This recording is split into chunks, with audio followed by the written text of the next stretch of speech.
तो वहीं निर्माणाधीन पुल गिरने पर बीजेपी सांसद सुशील कुमार मोदी ने 5 सवाल पूछे।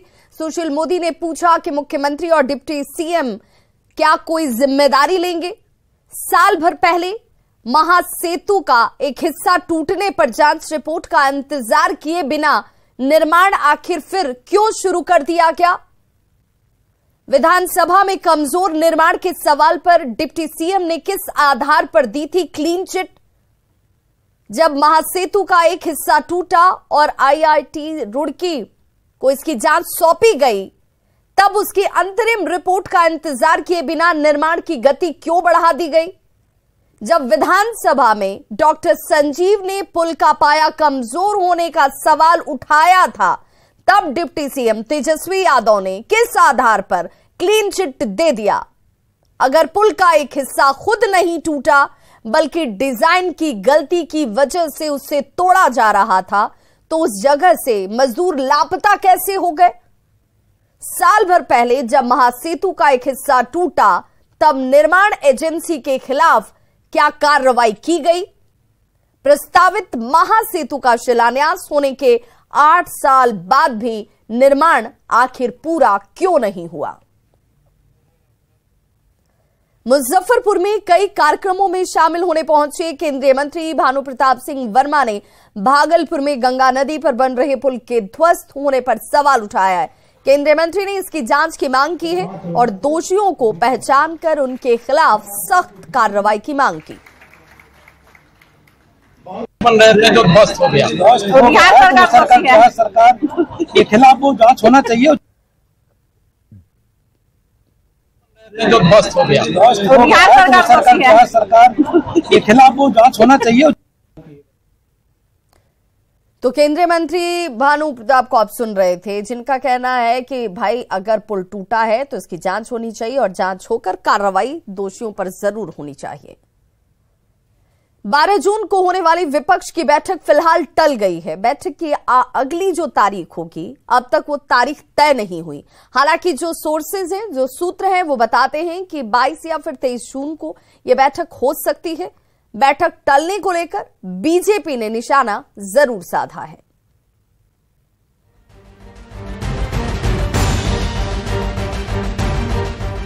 विपक्ष को एकजुट करने की नीतीश कुमार की मुहिम को बड़ा झटका लगा। 12 जून को पटना में होने वाली विपक्षी नेताओं की बैठक फिलहाल टाल दी गई है। बैठक टलने के बाद ये सवाल उठने लगा है कि आखिर क्यों टल गई विपक्ष की बैठक। इस सवाल के जवाब में मुख्यमंत्री नीतीश कुमार ने कहा कि बैठक में सभी दलों के हेड को आना था, लेकिन कांग्रेस और एक और विपक्षी दल को 12 जून की तारीख से दिक्कत थी। अब सब लोगों से बात कर अगली तारीख तय की जाएगी। कि सबको हेड को आना है, अब कोई दूसरा रिप्रेजेंटेटिव आएगा ही ठीक नहीं, तभी ना। इसलिए नहीं, बाकी सब लोग, दूसरे सब पार्टी के लोग भी कहने लगे कि मान लीजिए उसके तरफ से कोई दूसरा आवेगा, ये अच्छा नहीं रहेगा। क्योंकि कांग्रेस पार्टी बारे में चर्चा होने लगी कि उनके हेड नहीं आएंगे, उन का क्या दूसरे आ जाएंगे। तो सब लोग कहने लगे कि नहीं साहब, ये ठीक नहीं होगा, तो आना चाहिए। तो कल हम कह दिए उनको कि ऐसा नहीं, कोई दूसरा दिन होगा, तो जो कोई डेट तय होगा तब फिर बताएं। विपक्ष की बैठक स्थगित होने पर बीजेपी ने तंज कसा है। नेता प्रतिपक्ष विजय सिन्हा ने कहा कि बैठक टलना बताता है कि विपक्ष में कितनी एकता है। ये हवा निकल गई है, कोई भी नीतीश कुमार को नेता मानने के लिए तैयार नहीं है और ये गठबंधन सफल नहीं हो। एनडीए से अलग होने के बाद से ही नीतीश कुमार 2024 के लिए विपक्ष को एकजुट करने में लगे हैं।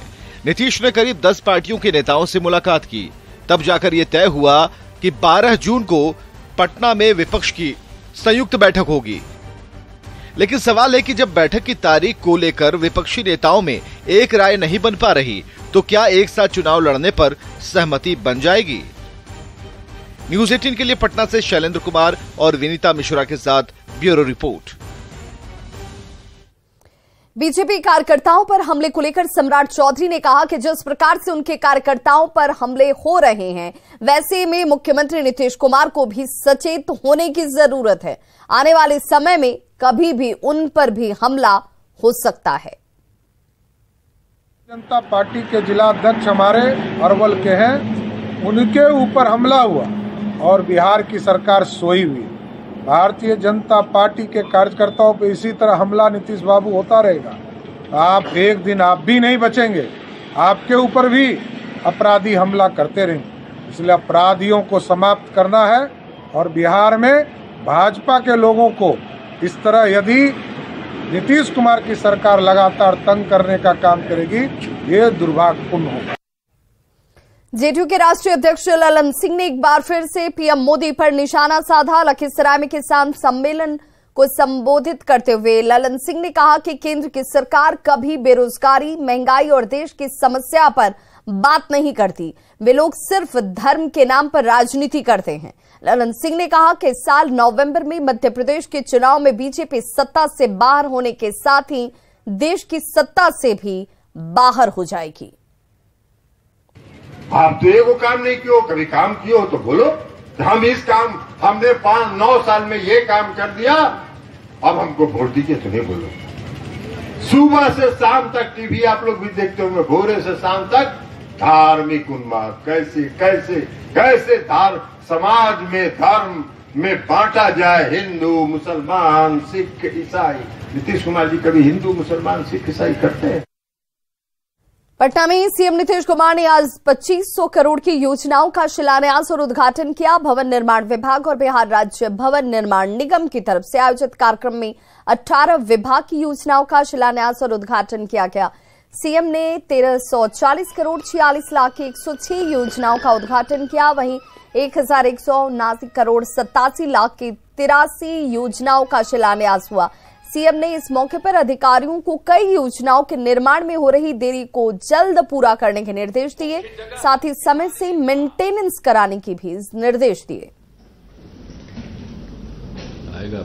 लगभग 2530 करोड़ के लागत से माननीय मुख्यमंत्री जी ने अलग अलग विभागों का शिलान्यास उद्घाटन किया और ये दिखाता है कि बिहार जो है तरक्की के पथ पर, प्रगति के पथ पर हम लोग आगे बढ़ रहे हैं। माननीय मुख्यमंत्री जी को मैं बधाई देना चाहता हूं कि इनके नेतृत्व में बिहार लगातार आगे बढ़ रहा है, चौतरफा विकास हो रहा है। हर एक जो भी निर्माण होता है तो खाली निर्माण करके छोड़ नहीं देना, उसका पूरे तौर पर मेंटेनेंस। इसलिए हमने ये कहा है कि हर तरह के विभागों में जो भी अपना निर्माण का कार्य कर रहे हैं वो पूरे तौर पर मेंटेन करें और मेंटेनेंस करने के लिए जो भी इंजीनियर की और अन्य अधिकारियों की आवश्यकता हो तो वो सबको बहाल करिए और ये तेजी से काम होना चाहिए। खबर पटना से, जहां पर ईडी की टीम ने J2 MLC राधाचरण सेठ के 24 से अधिक ठिकानों पर छापेमारी की। ईडी ने राधाचरण सेठ के पार्टनर अशोक प्रसाद के भी ठिकानों पर दबिश दी। ये छापेमारी बिहार और झारखंड तक ही सीमित नहीं थी। जांच एजेंसियों ने पश्चिम बंगाल और ओडिशा में भी इसे लेकर छापेमारी की। कुछ महीने पहले भी आयकर विभाग की टीम ने 4 दिनों तक छापेमारी की घटना को अंजाम दिया था, जिसमें आयकर की टीम ने 200 करोड़ से अधिक की गड़बड़ी का मामला उजागर किया। फिलहाल आज की कार्रवाई में अब तक क्या कुछ हासिल हुआ, इसकी जानकारी सामने नहीं आ पाई है।